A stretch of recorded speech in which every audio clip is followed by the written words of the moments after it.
আসসালামু আলাইকুম গাইস, আপনারা সবাই বলছেন কীভাবে টেন্ডার আউটারে ব্লক মারতে হয়। তো আজকে সেই বিষয় নিয়ে আলোচনা করবো। প্রথমে প্রথমে আপনারা গুগল ক্রোমে ঢুকে যাবেন। গুগল ক্রোমে ঢোকার পরে কিছুক্ষণ লোডিং নেওয়ার পরে আপনারা সার্চ বারে ক্লিক করবেন। সার্চ বারে ক্লিক করার পর আপনারা এখানে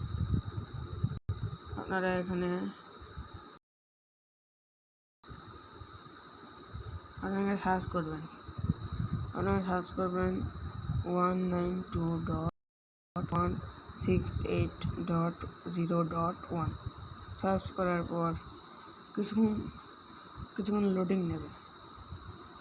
তোমার নেট দুর্বল, সেজন্য একটু অনেকক্ষণ লোডিং নিতে পারে।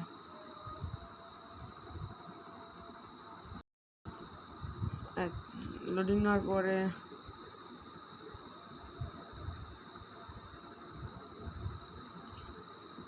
লোডিং নেবে। আসলে আমার নেটটা অনেক দুর্বল, লোডিং নিয়ে যাচ্ছে। লোডিং নেওয়ার পরে এখানে আপনার টেন্ডার আউটারে যে পাসওয়ার্ড থাকবে, মানে অ্যাডমিন পাসওয়ার্ড, সেই পাসওয়ার্ডটা দেবেন। তো আমি আমার পাসওয়ার্ডটা দিয়ে দেওয়ার পরে আপনার লগ ইনে ক্লিক করে দেবেন। লগ ইনে ক্লিক করার পর আপনারা টেন্ডার আউটারের ভিতরে প্রবেশ করবেন। তারপর এই যে এখানে আপনারা দেখবেন আমার ওয়াইফাইটি কতজন আছে। আমার ওয়াইফাইটি বর্তমানে 3 যোগাযোগ আছে।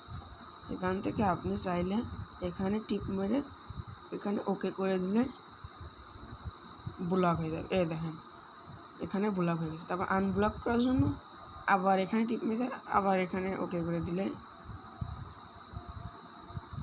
আনব্লক হয়ে যাবে। তো আপনারা হয়তো বুঝেছেন। তো আজকের মতো এটুকুই, ধন্যবাদ।